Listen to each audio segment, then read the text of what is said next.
everybody. It's your girl, Dr. Kelz, checking in for another podcast. Welcome, welcome, welcome. Thanks for joining me for another episode of Kicking It with Dr. Kelz.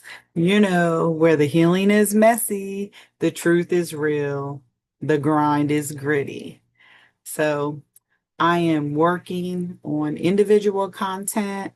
I am setting up content to work with other people, but I have to keep this show going, right? I have to keep it going. I have to keep it moving.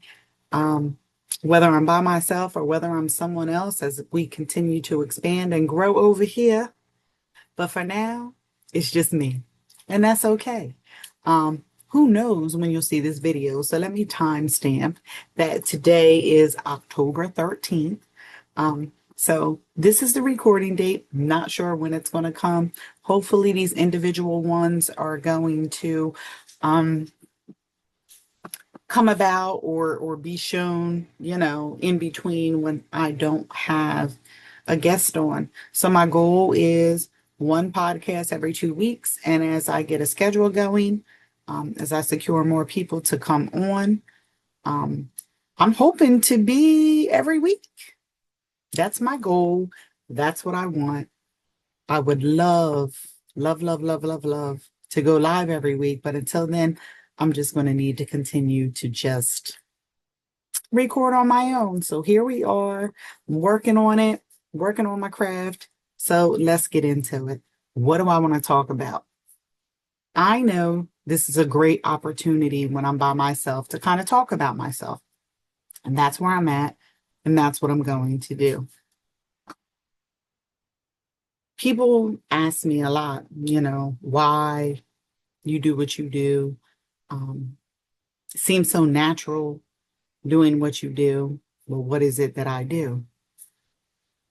I don't think I do much, but the way people view me and the way people see me, they feel like I do a lot more. I just think that I'm being normal. I don't feel like I'm doing anything beyond what anybody else would do. But if you listen to people talk about me, they might tell you something a little bit different. But to me, just an average plain Jane, just trying to make a difference. I'm just trying to do my part. So let me start here. What a lot of people don't know about me, I did not finish high school the traditional way. Okay. I stopped going, had some issues, returned my senior year, did not finish. I lost my junior and my senior credits. Why is another story. We're not focusing on that today. Okay. But what we will focus on is what happened as a result of that and how I ended up where I am today. Here I am. I'm out of school. I become pregnant. And I knew having a child that I needed to finish my education. I went to Violent Adult School in Violent, New Jersey. At the time, it was on Chestnut Avenue. I mean, not Chestnut, I'm sorry, Landis Avenue, across the street from where the board office is right now, across from the old Landis School. So that's where I went to night school. And I had to get my junior credits. I had to get my senior credits. All I know is I was pregnant. I needed to have a high school diploma. And that's what I was going to do. What ended up happening was I met a wonderful woman there who believed in me. Her name was Doreen Spinelli. And Doreen, Mrs. Spinelli, stayed on me, and she allowed me to work at the vigorous pace that I was working at to complete my work to get my diploma. Fast forward, never really thought about like college in that moment, just wanted to get my diploma. I had my daughter, was a single mother. I finished. And I remember her coming to me and she said to me, I want you to fill out this scholarship. I was like, yeah, I'm not going to get a scholarship. I'm not doing that. Well, she called me on a Sunday and she said to me, Kelly, I need you to fill out this scholarship paperwork. So I filled it out, got it to her. Fast forward, I earned my high school diploma. I actually spoke at the graduation ceremony. I should have known then I was destined for great things. So I did speak there. I'll never forget sitting in the audience and they're talking about scholarships. Now, I had put that I wanted to go to nursing school, wanted to be a nurse, I have nurses in my family, medical profession. And I remember them calling out different scholarship people. And I got discouraged in that moment. And I was like, why did I even waste my time? Why? Well, they called my name. And this is how my education journey started. They called my name out. So I enter Cumberland County College with a full scholarship. I thought I was going to be a nurse. I hop in the class. I start looking at, you take your gen recs and stuff like that first. And I'm like, there's no way I'm going to get through all this science. I am not a science brain. So I hop into a paralegal class, make a change. I still think I should have went to be a lawyer, but that's neither here nor there. I still can. I'm young, I'm not going to tell you how old I am, but I'm still young enough to do it. So I go in, and what ends up happening is the teacher or the professor that was in there was like, being a paralegal, very long hours. If you don't have 12 to 14 hours a day, this might not be the profession for you. So I got scared. I was like, I have a daughter, I have a responsibility, obligation. How am I going to work 12 to 14 hours a day? So I exited out of that class and I ended up in Sociology 101 with Professor Frank Phillips. 1 week of classes, I knew I was in the right place. And it started the thought of social work, being in social work. I will never forget the day that Mr. Phillips, Frank Phillips, if you're watching this, I will always give you your flowers no matter what. He said to me, he said, Kelly, you're a diamond in a rough, right? You're a diamond in the rough. I had other professors, the way you think, the way you see things. I was nurtured at Cumberland County College. Professor Phillips was there. Other professors were there. Oh man, I love Mr. Gibbs too. I love literature class. I liked anything that focused, allowed me to focus and like really think. And I was always outside the box, right? I always saw something different. So here I am. I am excelling at Cumberland County College. Um, Helped create the Unity Day that was there. I was one of the co-founders of that, president of organizations, a part of student government. I did a lot of things there, a lot of things to be proud of. Proud of myself too, because here I am, single parent. I'm working, I'm going to school, taking care of my daughter. And Frank Phillips, bless his soul, never let up. He never left me alone. When things were going on and I was struggling with relationships, when I was falling off, he did not let me go. So here we are at the end of my 2-year degree, a little bit prior to, but I'm in the end. We go, you know, I went to Rutgers for my bachelor's degree. Stockton was another option. We were able to go to Rutgers in Camden to tour, and I'll never forget it. It was a day, there was a snowstorm. We were coming after a snowstorm, so certain people that signed up didn't go. Well, I still went, me and a couple of other people, and met the woman up there who toured us around. She talked to us, um, got to know us, our aspirations. Rutgers was a wonderful place. I enjoyed being there. So I hadn't decided if I was going to continue my education at all, let alone at Rutgers or Stockton. But pushing towards graduation, and I get an unexpected letter in the mail. So I open it, and it says, you know, you have a Paul Robeson full scholarship that includes room and board. I'm like, what? I didn't apply for any scholarship. I didn't. I didn't apply for a scholarship. It blew my mind. Still didn't believe it was true.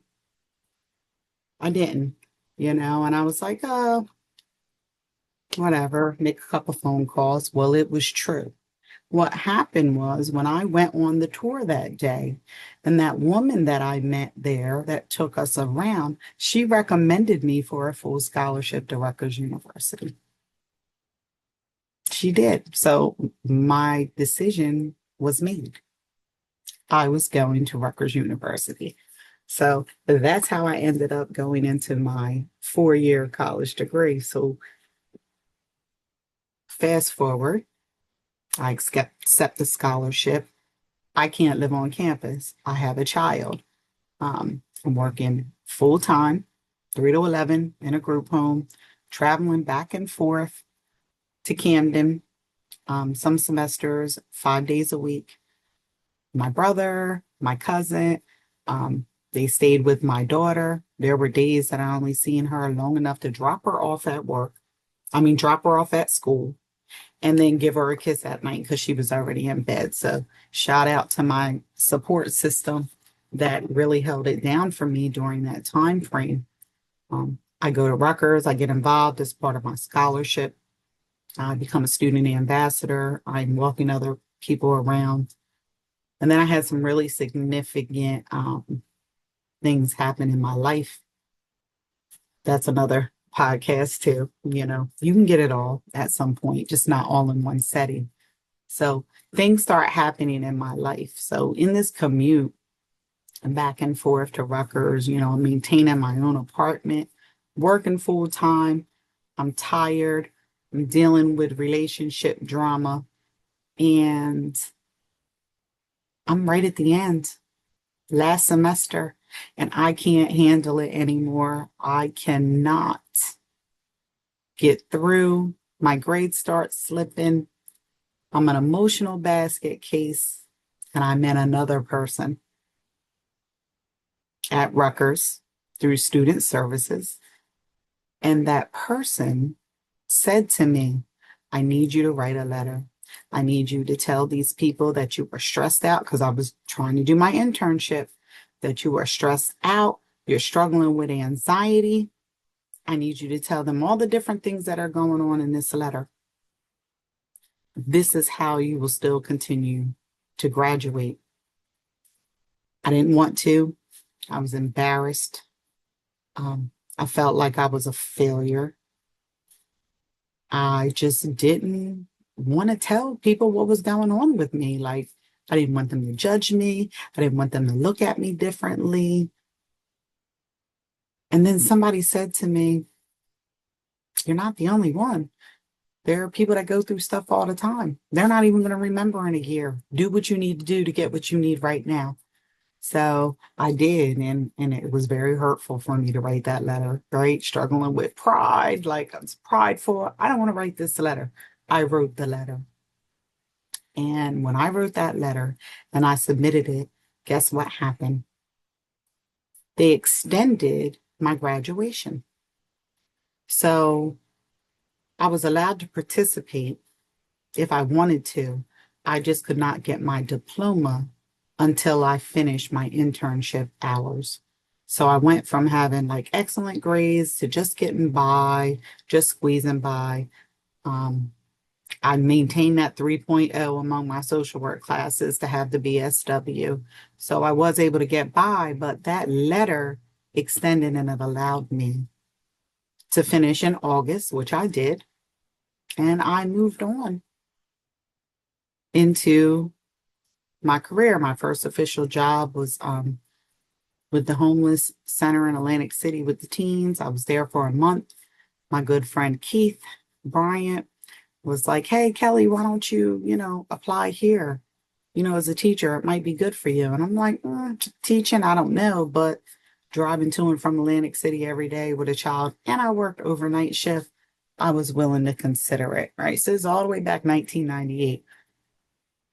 I go, I get this job at this alternative school. I find out that I'm a pretty good teacher. It was a little different. I was able to use my social work skills in the educational setting. It worked in that environment. I move on. I go forward. I get the classes that I need. Take them. I get them done. I get my certificate in teacher at a handicap. Have a kid. Fast forward. That's all personal stuff that I can talk about at a later date. I'm just not talking about it now. I'm telling you all to tell you this. Okay. Every low point in my life, every down point, every point in my life that I thought I wasn't going to make it, there was always one person. There was always one person that believed in me. There was always one person that encouraged me. There was always one person who went above and beyond to meet my needs. Hold that thought. I go. Some of you know the story. Some of you do not. I get married. I have 2 children. I get divorced. During my marriage, I earned my master's degree in education, supervision, and administration. I earn that. I get divorced. I earn another master's degree in clinical mental health. Go forward to get my PhD. We can talk about that at another time too. As I'm moving in my career, I meet another wonderful person. In the moment that I felt defeated, there was somebody else there that fought for me. And when I tell you this woman fought for me, took off the gloves, and I thought, man, that is another one person. And if y'all know, you know, some of you know, I'm going to say her name. She might get upset with me, but I'm going to say it. Debbie Quinn. I've never experienced someone fight for me the way that you fought for me. And I will forever be grateful for what you've done for me. Okay? So that's my disclaimer there. Debbie Quinn, the superwoman loved me. And she stayed in there. And, and there was somebody else too along the way that like encouraged me to kind of throw my hat back in the ring as far as like, moving into like school administration and things like that. So shout out James Pierce.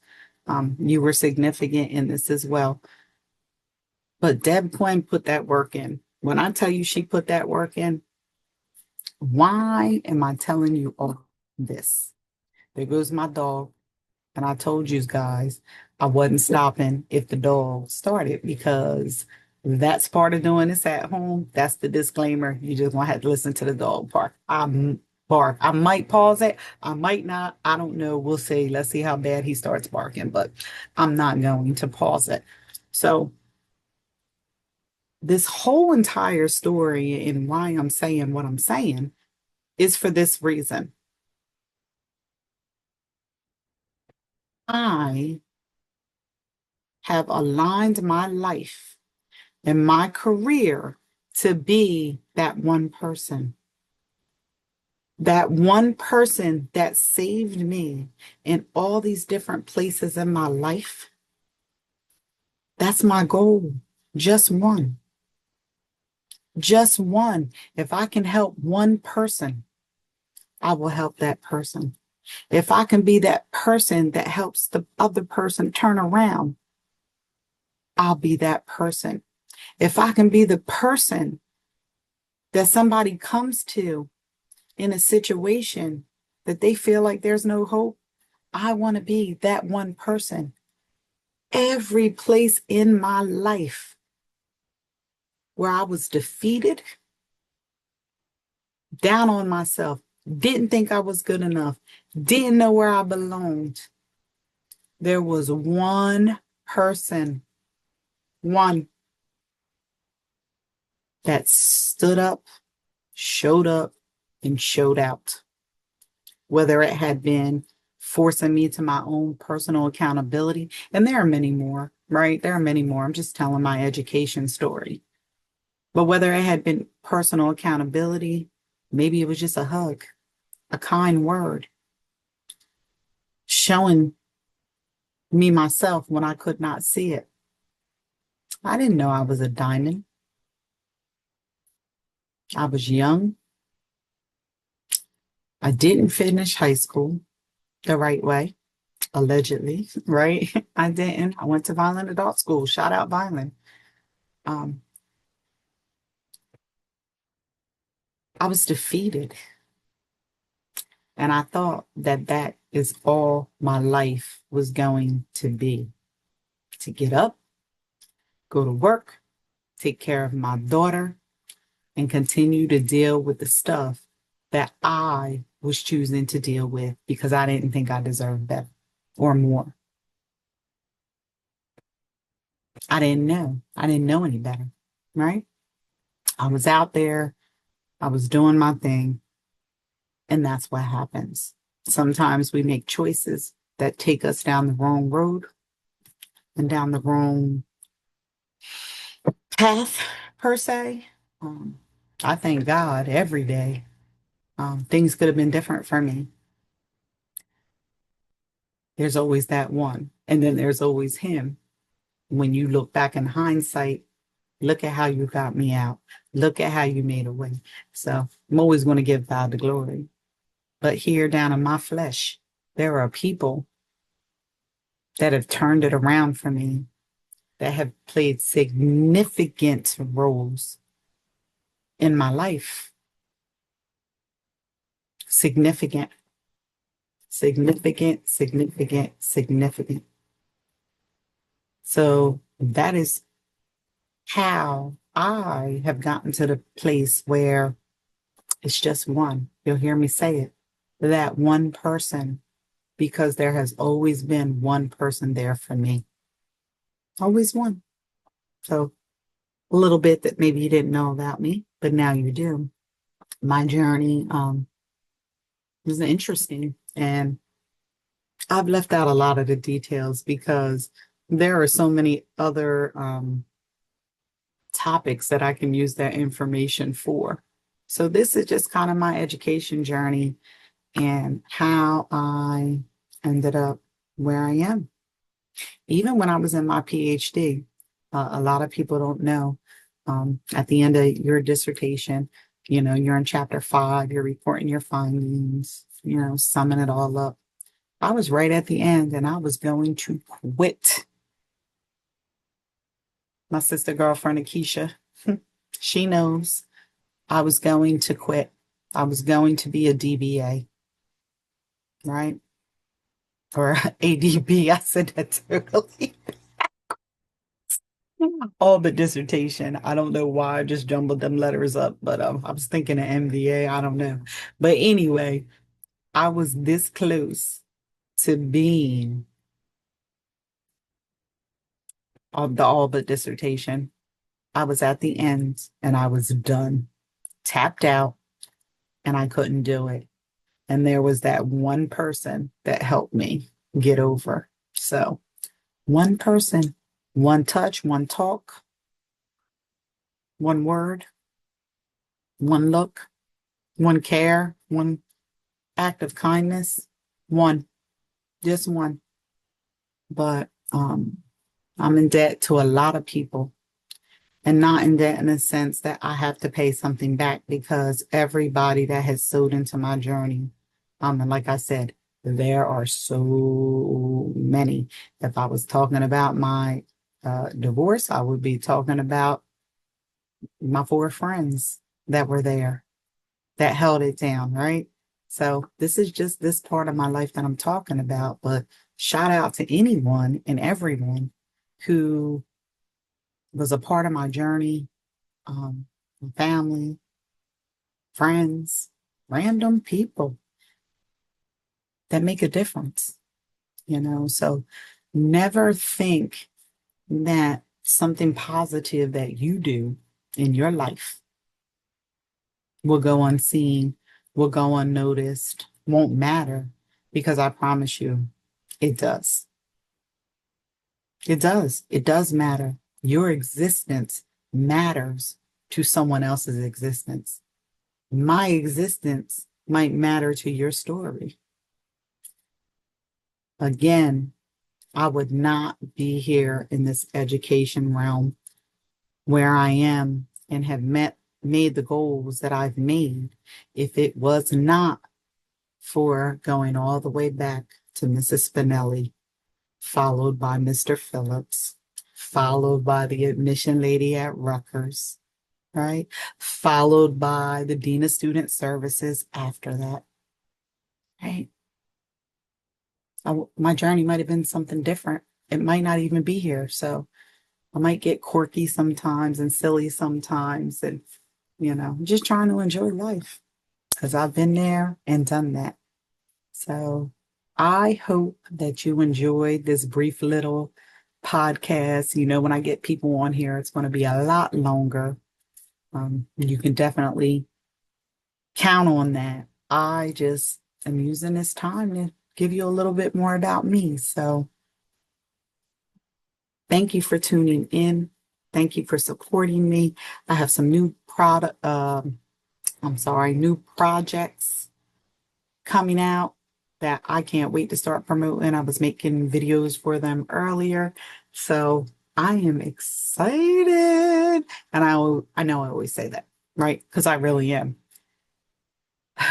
Everybody laughs at me. I always say I'm cracking up, but my face is straight. And they just think that's so funny. That's how I feel when I say I'm excited. I'm really excited. So if I say it too much, I'm sorry, but that's the truth. I'm excited. So thank you again for stopping in, checking out Kicking It with Dr. Kelz. I ask you to go over to my YouTube page, subscribe, like, share, Facebook, TikTok, Instagram. And if you have a story or if you want to come on and just kick it with me, please hit me up and let me know. I am excited to get the ball rolling on this. And I just can't wait to continue to be that one person, just one. I only want to be one. I don't need to be everything for everybody, just one. So grace, peace, and blessings over your life. Thank you for tuning in. Be well, and I will see you on the next podcast.